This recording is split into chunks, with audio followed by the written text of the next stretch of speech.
Welcome to chapter, guys. We're here just planting or gardening, some stuff. Because we have time on our hands.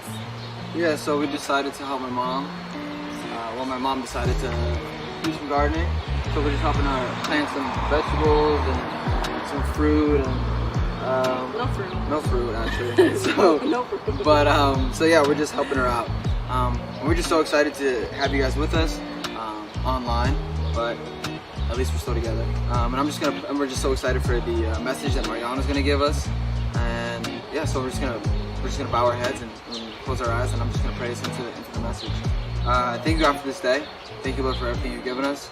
I just ask that you open up our hearts to receive this message that Mariano is about to give us.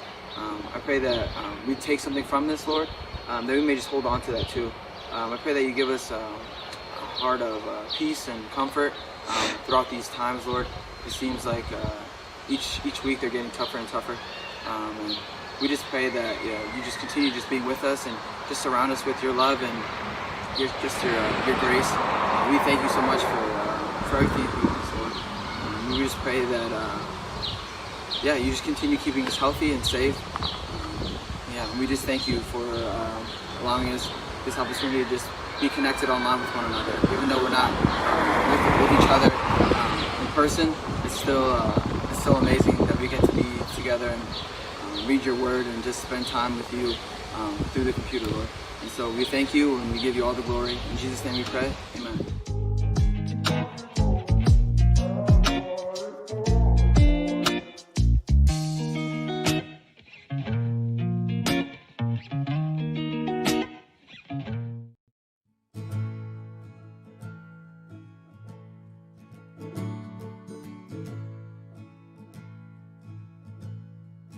I searched the world, but it couldn't fill me. Man's empty praise and treasures that fade are never enough. Then you came along and put me back together. And every desire is now satisfied here in your love. Oh, there's nothing better than you. There's nothing better than you, Lord. There's nothing is better than you.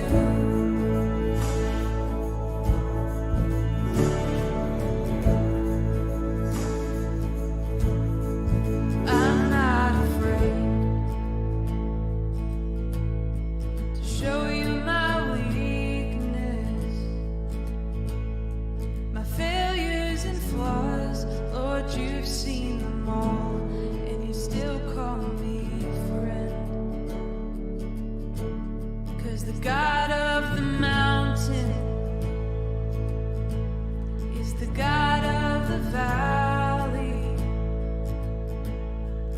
There's not a place your mercy and grace won't find me again.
Turn shame into glory.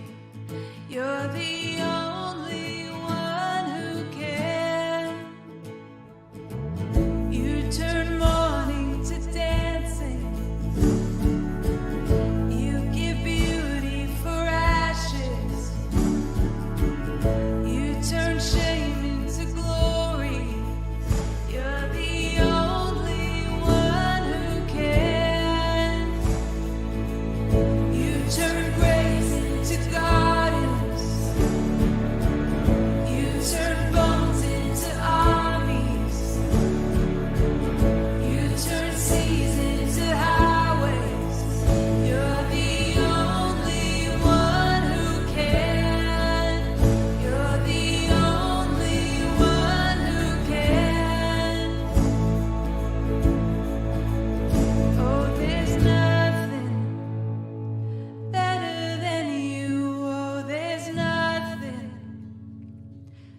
Okay, so it is Friday morning, as in 24 hours, less than 24 hours from when I have to give this over to Walter. What? Why? Because I feel like you should just open the door and just start shaving. Because you opened the door and just started talking right away. Like, you should act like you don't know the camera's there. I know the camera's here. No. Yeah. No, I hate that idea. That's so corny. No, that's the corniest idea in the world. That's the overplayed. That's the youth pastor idea. Anyways, disagreed with my wife. She's hiding over there. I'm not starting over. I'm not starting over. No, people need to hear how you deal with me during the week. This is what I put up with. In less than 24 hours, I owe Walter a video for the chapter sermon, and I haven't started. I'm genuinely recording this on Friday. I put it off because I was nervous and anxious because I don't know how to record videos. So I'm figuring this out, recording, editing, all within one day. Pray for us, because it's gonna be a toll on our marriage, right? Right. Anyways, this is so awkward.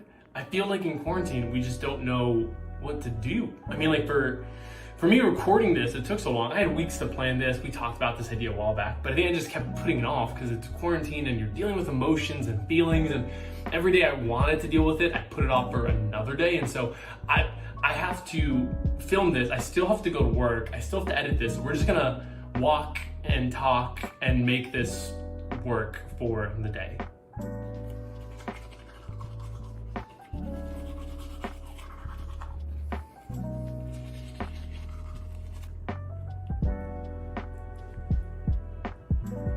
I never floss, ever, but gotta promote hygiene on the chapter sermon. I don't know how to floss. If any of you guys want to teach me, shout out to all our dentists. My wife's laughing at me. Ow! That hurt a lot. So I ran out of regular shaving cream, so I had the one that Diana uses to shave her legs. And we're gonna see how this works.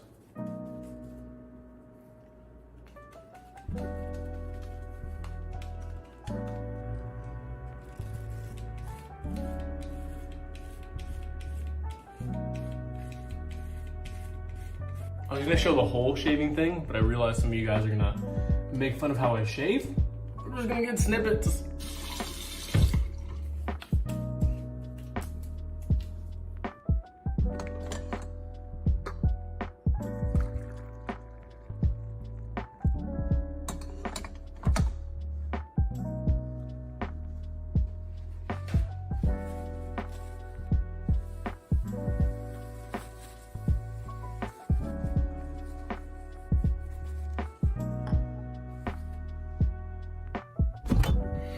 We're also in the weird stage of not having enough easy groceries for breakfast, but not being completely run out. Like, we usually have a lot of things we can toaster oven. We literally just have eggs and frosted flakes and English muffins that are somewhere. They're not here. There's also very intimate to show you the inside of our fridge and freezer, but for whatever reason, my wife freezes all of our English muffins, which always makes them hard. You have to microwave them. It makes the process longer. Wait, can you repeat that? I put them in the freezer because they're gonna go bad. So you freeze everything. Not everything. We had 2 packs. The first one was in the fridge. Who did I marry? Oh. This is the pile of mail that we refuse to go through. It's been weeks, months? Months. Oh, we hid stuff in the microwave.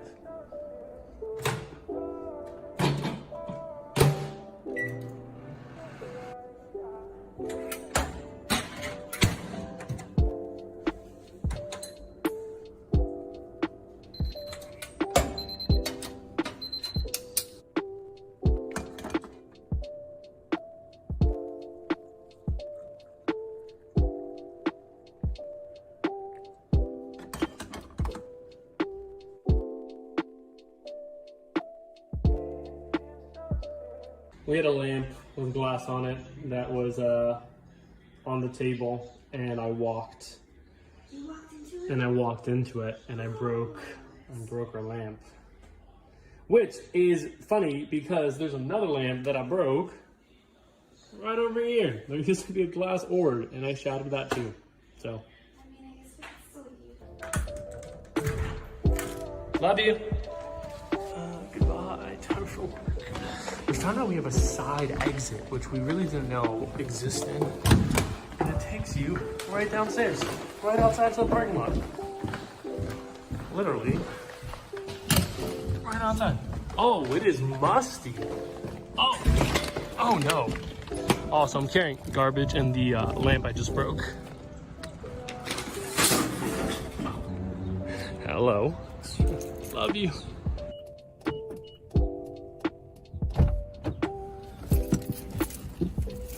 I don't know how these people pull off all these corny transitions.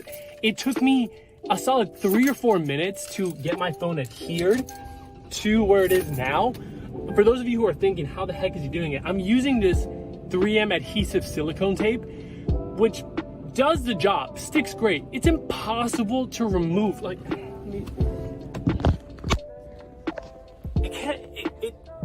it leaves residue. It's on my case now. I think I'm done with these like cool Casey Neistat transitions for at least for like right now.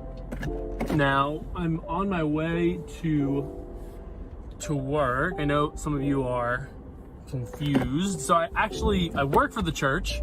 I'm on staff at the church. I also do side work because, you know, we live in New Jersey and everything's $1 billion. So I work for a real estate company. I put up signs, I install stuff. I figured I'd tag you along, us. We're in this together. Show you what I do during the day, during the week, I guess. Just drove by and there was a cop, so I yanked that off of my glass really quick because I'm not trying to get a ticket today. Uncle Ricky or Lorenzo come through with that gold card. I have one, but I'd love another one. Thank you.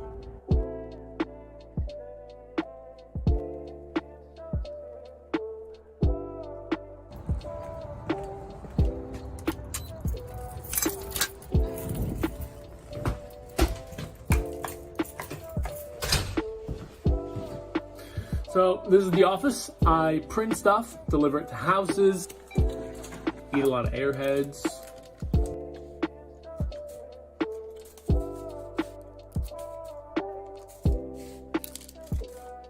I pick up signs, install the signs.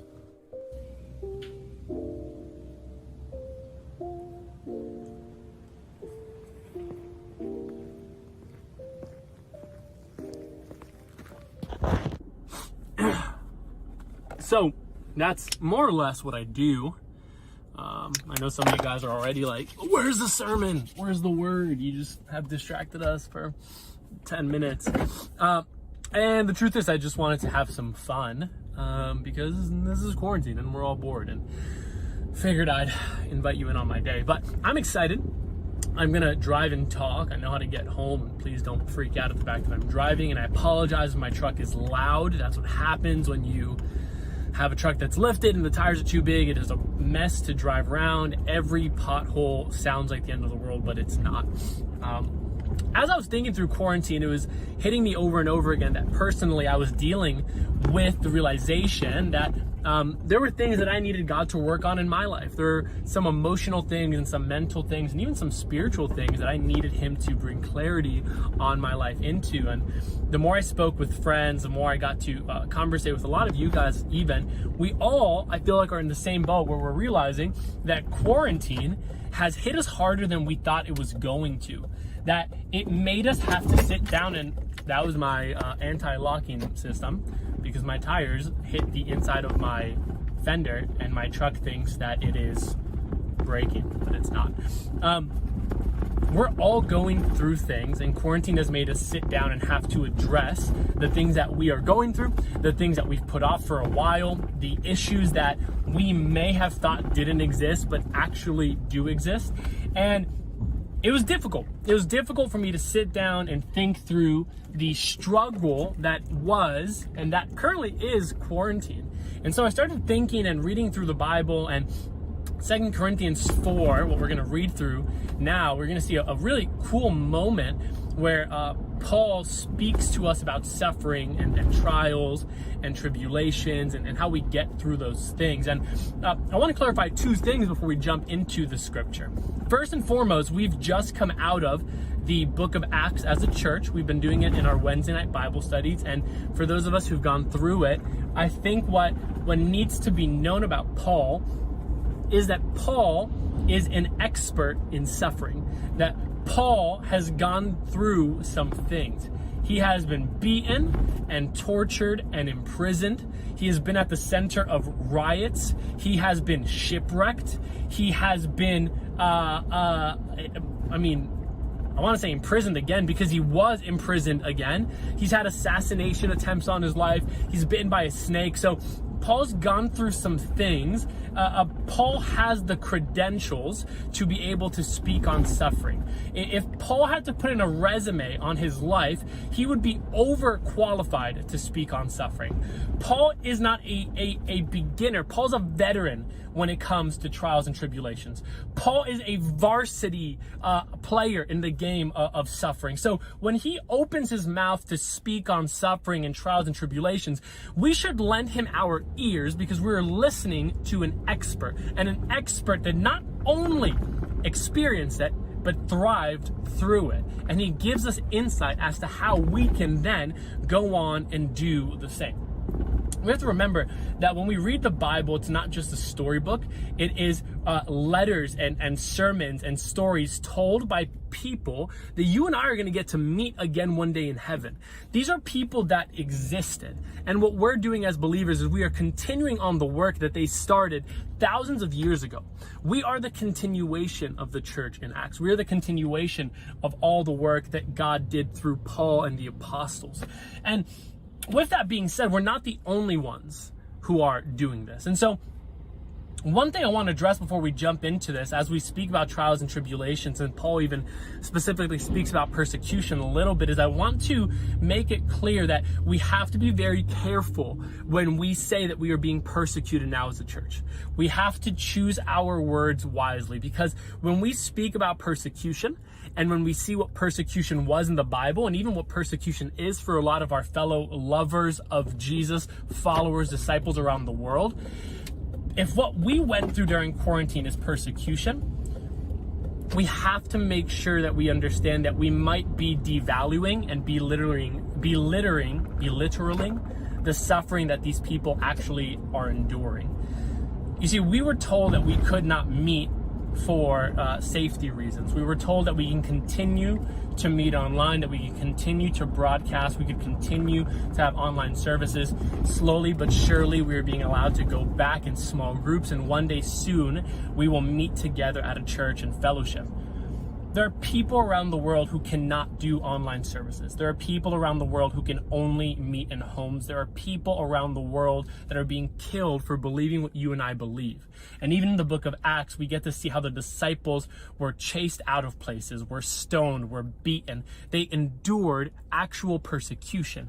And this is not to belittle what we've experienced, what we're going through, but it is to say, let's put into perspective what the word persecution means. The word persecution does not mean that we are tucked away at home, getting to worship from a screen while having the luxuries of life. No, persecution is knowing that at any moment the walls, the doors of your home can be broken into, and you can be dragged out and killed for declaring the name of Jesus. And so before we dive into this, because the word persecution is going to come out, I want to make sure we're all on the same page, that we endured something, that we were tried, that we struggled, that we suffered during quarantine, but we were not persecuted for our beliefs. We were not killed for what we believed. We were not murdered for declaring the name of Jesus. So I want to lay that down. I want to make that the foundation of the following conversation, so that when we talk about persecution, we will see that Paul puts it into perspective, what persecution looks like, and what he makes it clear to us, and what we're going to see over the next few moments is that The goodness of Jesus gets us through persecution and more. And you know what? I think it might be easier if I just graph this out for us, if I put this on a graph. So, awkward transition to graph segment. Interception to the awkward transition, because I realized in my head, I'm supposed to read the Bible passage first, and I can't do that while I'm driving. So let's actually read the Bible passage, and then we will transition into a graph chart thing. This is so much more convenient, because you can't, like in a sermon, if you mess up, you gotta own it. But here, I can just rearrange things. I can put things in order that don't even make sense. It's too powerful of an ability to do this. So, like I said before, I didn't read the Bible passage yet, so this is a good moment to do so. But 2 Corinthians 4, verses 7 to 12 in the ESV says, but we have this treasure in jars of clay to show that the surpassing power belongs to God and not to us. We are afflicted in every way, but we are not crushed. We are perplexed, but we are not driven to despair. We are persecuted, but not forsaken, struck down, but not destroyed. Always carrying in the body the death of Jesus, so that the life of Jesus may also be manifested in our bodies. For we who live are always being given over to death for Jesus' sake, so that the life of Jesus also may be manifested in our mortal flesh. So death is at work in us, but life in you. That's the ESV. I love the ESV. It's the one I read, but sometimes reading through it could be complex. And thankfully, there are verses that make things easier to understand. And I've been on a wave of reading things in the International Children's Bible, which was written for people with a third grade reading understanding, which means that all of us should be able to understand this. And honestly, for me, it breaks things down so much easier. So the International Christian Children's Bible says it like this. We have this treasure from God, but we are only like clay jars that hold the treasure. This shows that this great power is from God and not from us. We have troubles all around us, but we are not defeated. We do not know what to do, but we do not give up. We are persecuted, but God does not leave us.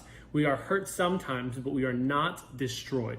We carry the death of Jesus in our own bodies so that the life of Jesus can also be seen in our bodies. We are alive, but for Jesus, we are always in danger of death. That is so that the life of Jesus can be seen in our bodies that die. So that death is working in us, but life is also working in you. Now, I want to break this down to portions because right out of the gate, it says that the treasure is hidden in jars of clay. And jars of clay break very easily. If you push them, they'll topple, sort of like my lamp this morning.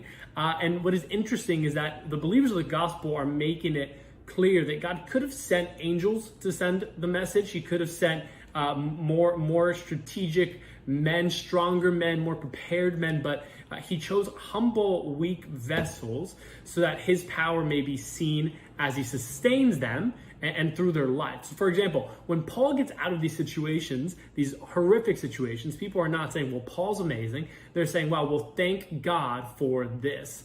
We remember in Acts, as we were reading, there's a moment where Paul's talking to the apostles about all the stuff that God did through his life. And they don't look at Paul and say, Paul, you're awesome. They say, thank God for all that he did. So what does God do? God gives us this gospel message to share with people. And Paul's making it clear that we are fragile people. But that does not mean that it's a bad thing. That just means that God is the one who's going to sustain us, that God is the one who's going to hold us. And ultimately, at the end of this, when we do have these miraculous moments, people will look at us. They won't give us honor or glory, but they'll give God the honor and the glory. The same passage also explains how the disciples and the apostles, they suffered a lot. They struggled a lot. A lot of the believers and even ourselves in the day and age that we live in, we may be forsaken by our friends, by our family. We may be persecuted by our enemies. We may lose out on jobs and opportunities. But what's clear is that God will never leave us, nor will he forsake us. Even in the moments where we have fear, even in the moments where we have inner turmoil, when we're fighting with ourselves, where in this quarantine specifically, emotionally or mentally or physically, we may have struggled, we're not destroyed. It doesn't destroy us. It doesn't break us apart. It's part of what we bought into as believers. And this is all for people to see that the human weakness in us is magnified by the power of God.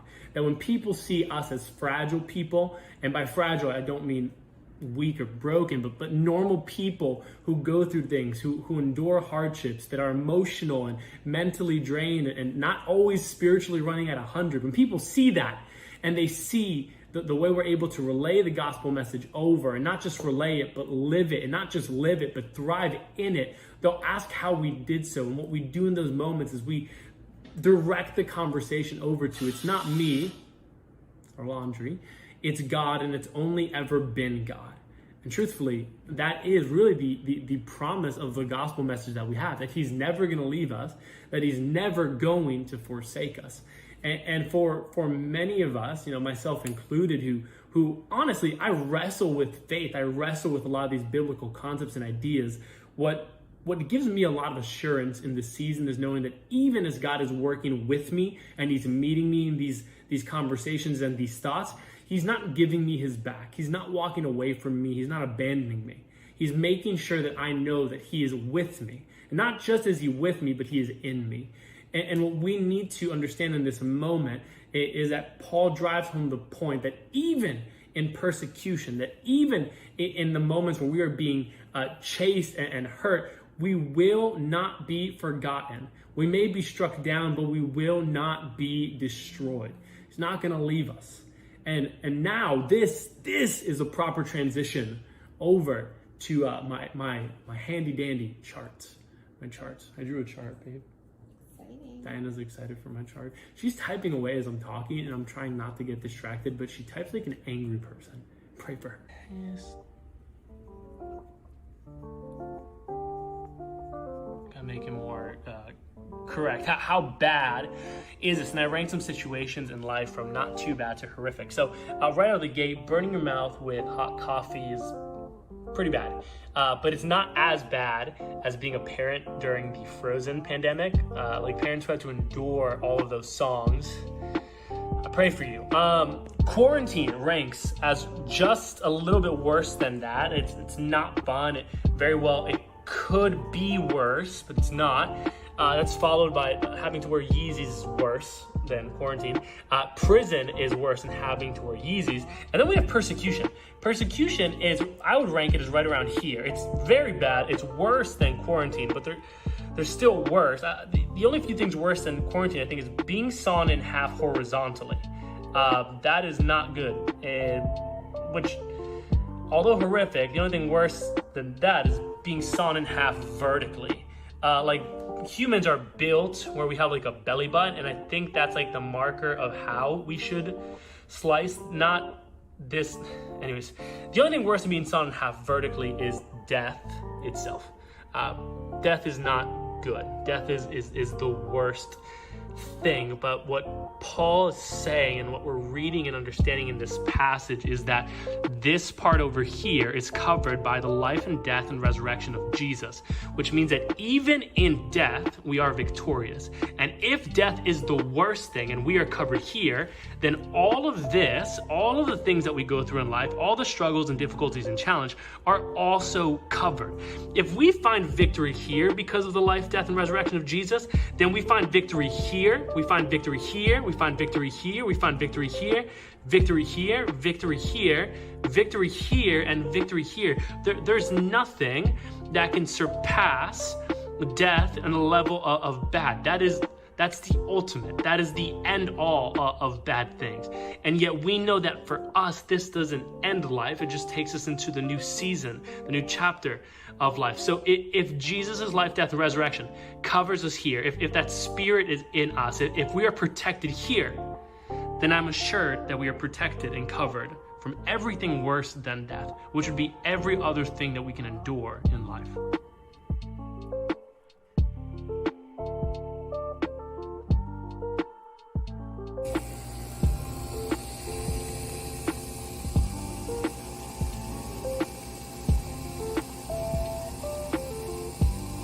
I made the mistake of not finishing all my work tasks. I think driving and recording videos threw me off, so I actually have to go back out after I was done for the day. I'm gonna drink coffee number 3. I'm gonna kiss Diana on the forehead like 40 times, and then gotta jump back in the car and do stuff again. Yay. This is my life.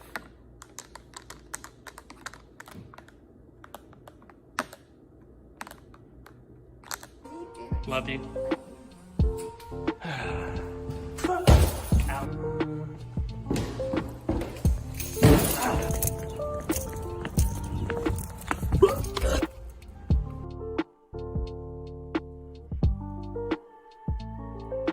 So, two things very quick. First, yes, I do genuinely jump downstairs like a child because I pay rent. Those stairs are my stairs. If I want to jump off them, I'll jump off them. That's fine. Always jump off stairs. I do it at church. I do it in my home. I do it at the malls. Gotta do it. It's just part of staying young. Second, I drive an older car, 2007, which is antiquated by most standards. I forgot that I have all these CDs from my childhood, and some of my music was absolute trash. So I want to walk you through this for a split moment. This is Under Oath? I'm not sure. Switchfoot, Arizona, love them. This brand called Showbread, super weird, Reliant K. Also Under Oath. I don't know. Probably Falling Up. This is pretty calm stuff. This is also Falling Up. Kids in the Way, Black Keys, John Rubin, The Almost, Charlie Stick, Switchfoot. That's my friend who preached Fireword. Hillsong, another Reliant K. Elevation Church? Yes. Mumford & Sons, Switchfoot again, Reliant K. There's a stereotypical Christian album cover thing. How is it that you cannot listen to these songs for years and yet they just hit the same as they did like 12 years ago?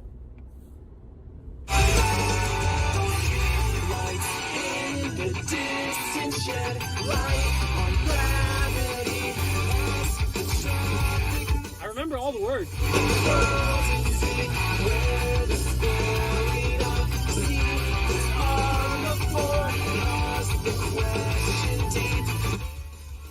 I definitely blew out your speakers for that one, so I apologize, but I'm pretty sure I put a warning. If I didn't put a warning, I meant to put a warning. Oh, crap. I was, like 5 minutes into a video, and my beautiful wife called me and ruined the video, so trying to backtrack. Okay, so what I was getting at was sort of reiterating what we just read, where I know you might have read that, you might have seen my graph, and you might think, well, Mariano just he devalued what I'm going through. Wasn't on the chart. He made it seem like it doesn't matter. It's not a big deal. It's not as bad as quarantine. And no, that's not what my intent was. And I want to clarify, just because I don't want anyone to think that I'm saying that only a few things matter and the rest of our struggles don't. There's that really corny Christian phrase that is like plastered on mugs and on t-shirts that says something along the lines of, don't tell God how big your mountain is, tell your mountain how big your God is. My point with the graph was not to put into scale how big or small our problems were. My point with the graph was to put into scale how big God is and how he has covered everything. And so with death being the end point, if that is covered, then everything prior to that is covered as well. So everything we go through, every struggle, everything that's done to us, all of the moments where we were wronged or where we wronged others, like all of that is covered. All of the hardships covered, all of the struggles covered. So it's not about putting into scale which struggles are worse than the others. It's remembering that regardless of how bad our struggle is, God is greater than all of them. And because of Jesus' life, death, and resurrection, he covers death and everything prior to death. So I'm not putting scales to how big or small our issues are. I'm just bringing awareness to how big God is and bringing awareness to how big the power of Jesus is, and trying to fix my mustache as I do so. it's not about focusing or trying to say my problem is bigger than your problem, is smaller than your problem, my problem is more serious than quarantine. It's not about trying to figure out how big the issue is. It is seeing all of our issues, all of our struggles through the lens of who Jesus is and what Jesus did. And when we see it through the lens of who he is and what he did, we begin to realize that all of our issues, no matter how big they are, no matter how difficult they are, and honestly, no matter how painful they've been, we believe that God has given us an assurance of victory through Jesus.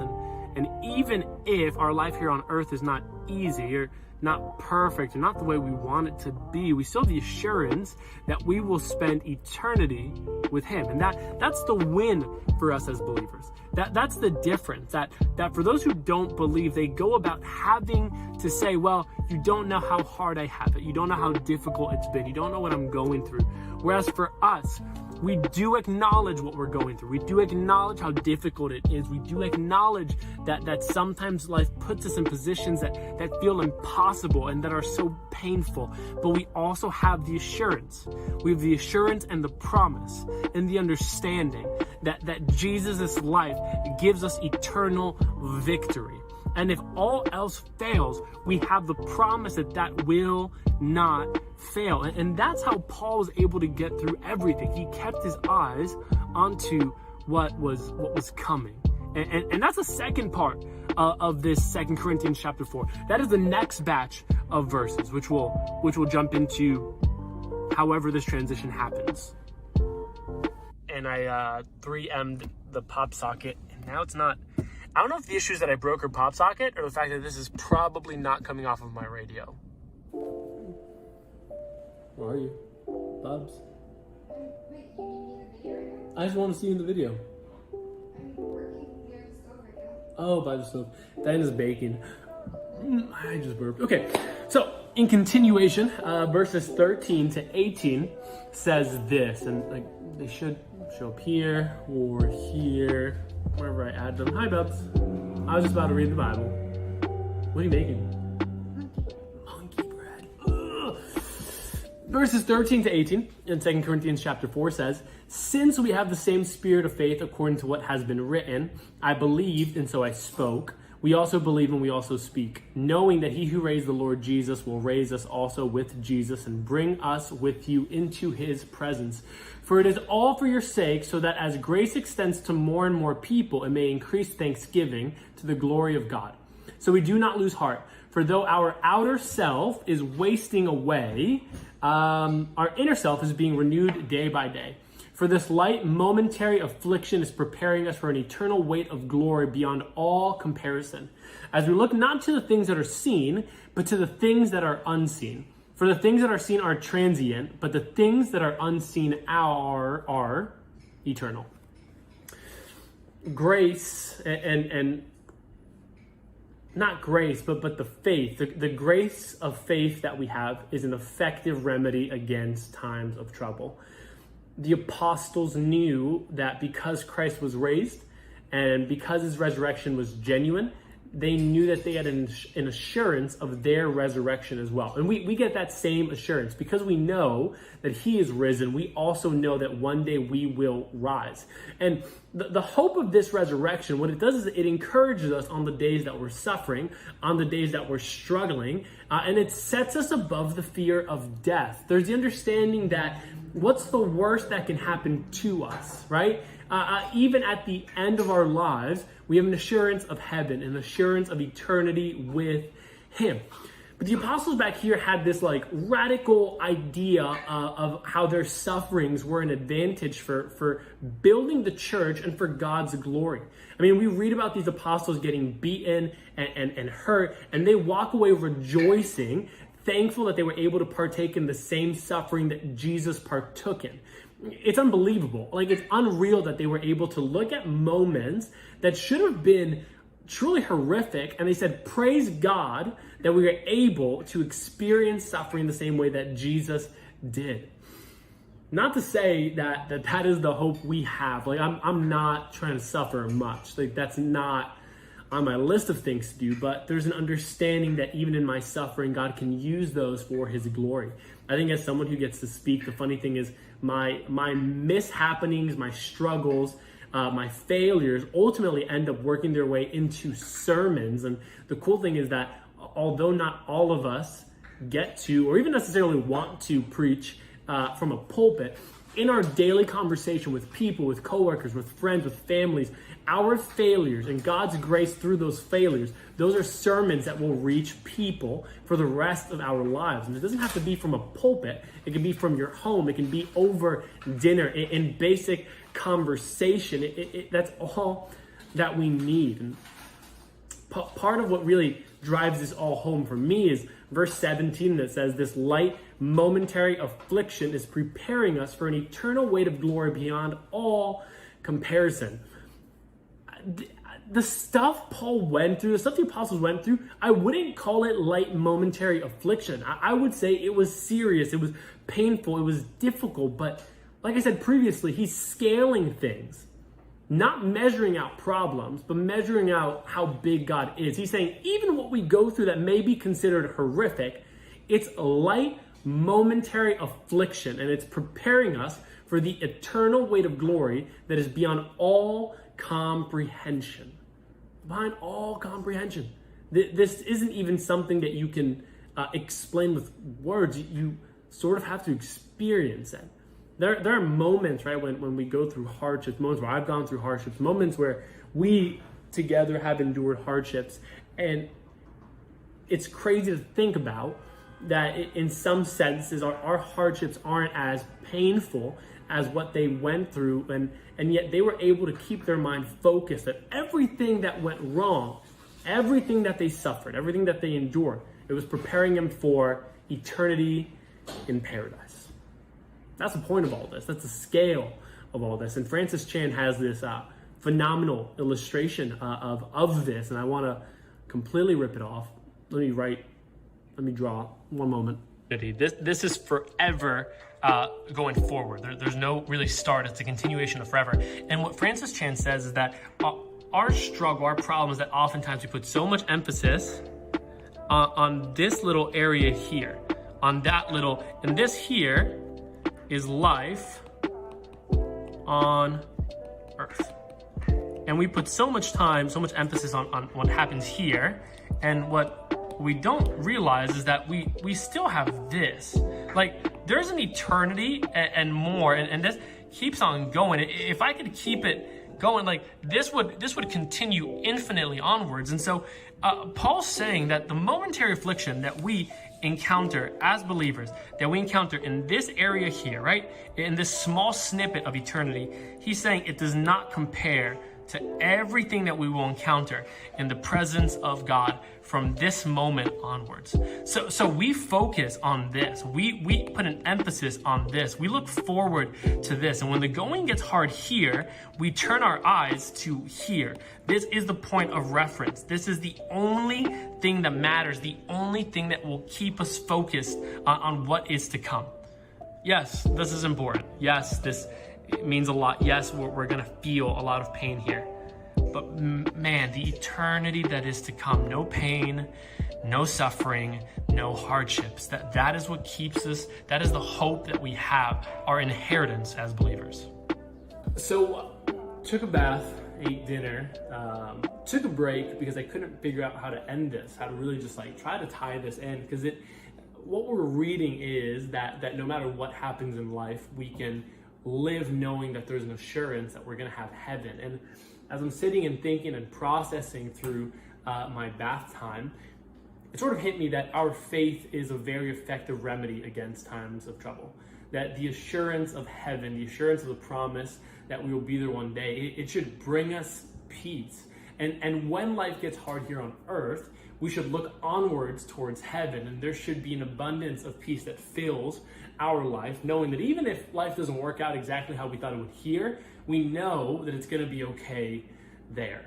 Paul, who's been through so much, urges us that there are things in life that are seen the trials and the struggles of life that we can actually see, and then there are the things that are unseen, the things that are yet to be seen, the things that we can't comprehend yet. And those are the things that we should be focusing on. Those are the things that are to come.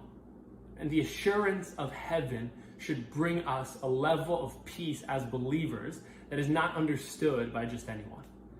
As I was thinking through this and as I was prepping this, it feels like it hit at such a specific time because we're living in a day and an age where we need so much peace. Over the last few weeks and really the last few months and honestly the last few years, there have been so many moments in the news media that have been tense, and especially with the murder of George Floyd and Breonna Taylor and Ahmaud Arbery. It's clear that we are living in a time where there is no peace. And all you have to do is open up Twitter or Instagram or Facebook to recognize that no one is attempting to bring peace, that everyone's just trying to be heard, they're trying to explain their points, and we understand that racial injustice is a sin. We understand that it is purely evil, and yet there are conversations that happen sometimes that you go, man, how can we as humans miss the point and not see how evil this is? And I'm not gonna lie to you, my natural urge is to jump into the conversations. My natural urge is to fight with everyone. My natural urge is to discuss my stance and my opinion, but I'm realizing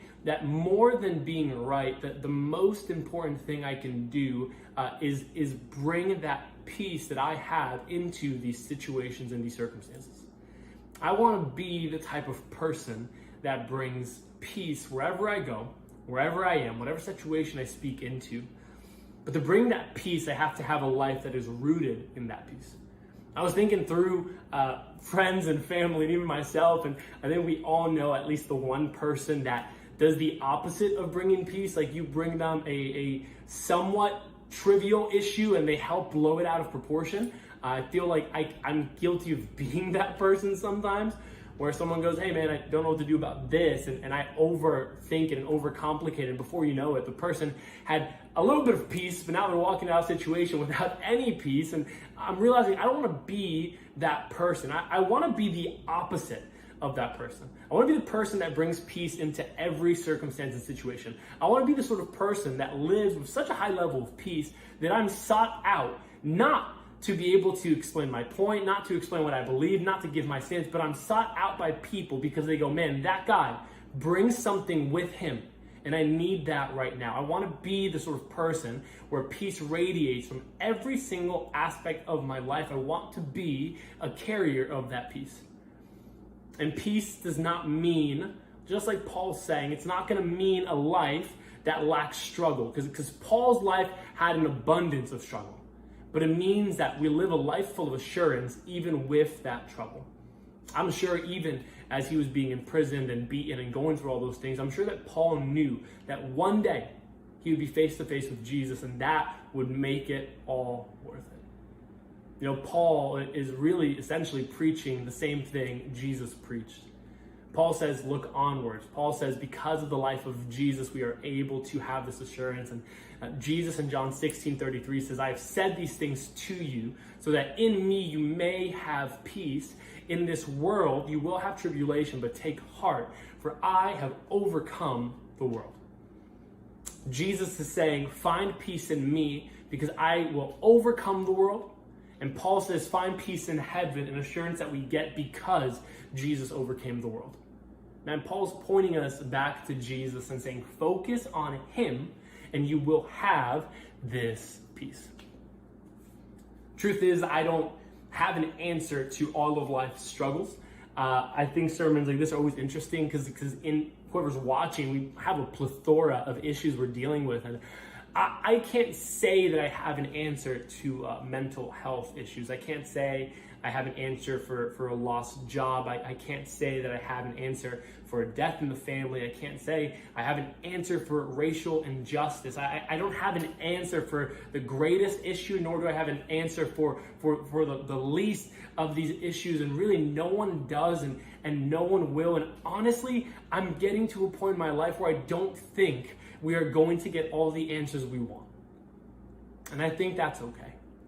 Because what I do know is might not have the answers, and I may never get the answers. What I've been given is an assurance of that peace that doesn't make sense to the world. And it's a peace that's been given to me and given to you through Jesus. And that peace stands against any struggle.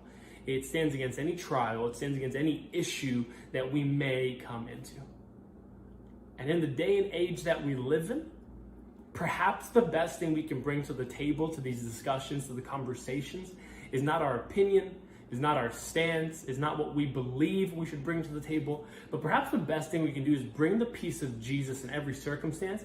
And maybe by doing that, maybe by just living what we've been asked to preach and live, maybe we can begin to make a difference in the world like that.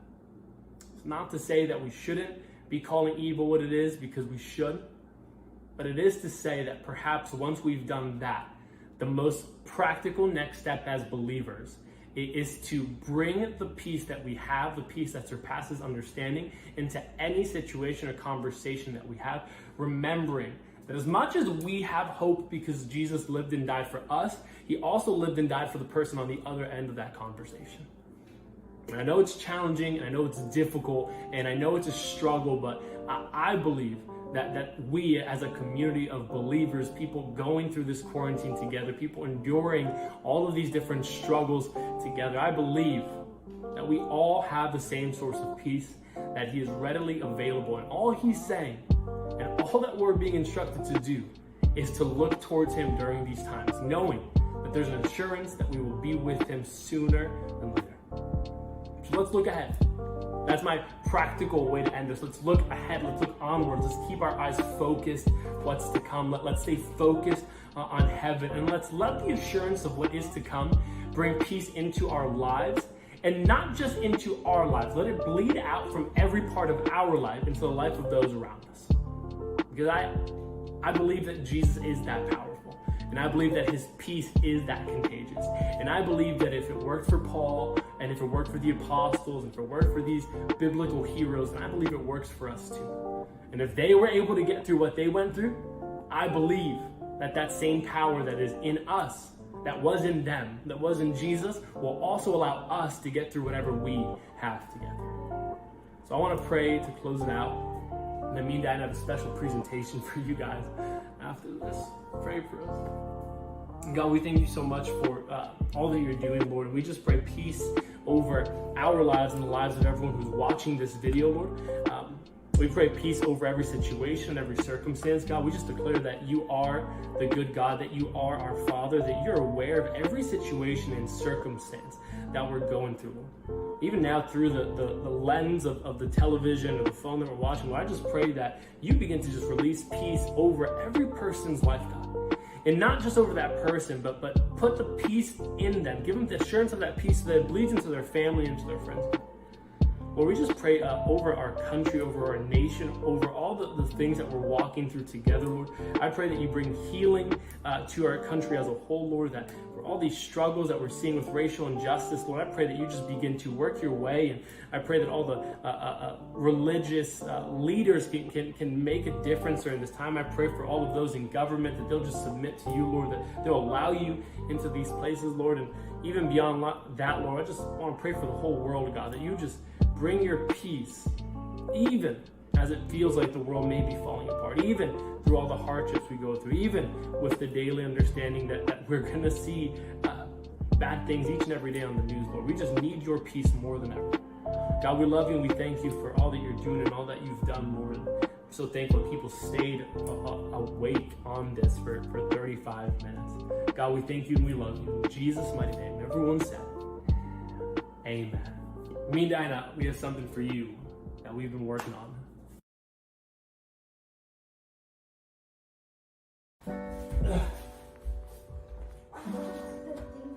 What? No, I can't do that.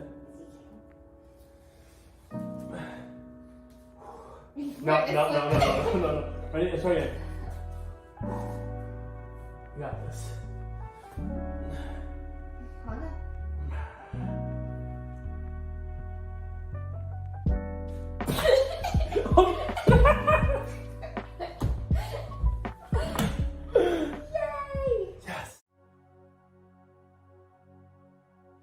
Let the king of my heart be the mountain where I run, the fountain I drink from. Oh, he is my song. Let the king of my heart be the shadow where I hide, the ransom for my life. Oh, he is my song. You are good, good. Oh, you are good, good. Oh, you are good, good. Oh, you are good.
hope you enjoyed the service, and we miss you so much. We miss you so much. I've been crying every night thinking about how I haven't seen any of you. But tonight is not that night. Tell them why, Jen. Because we are going to have an IG Live after party.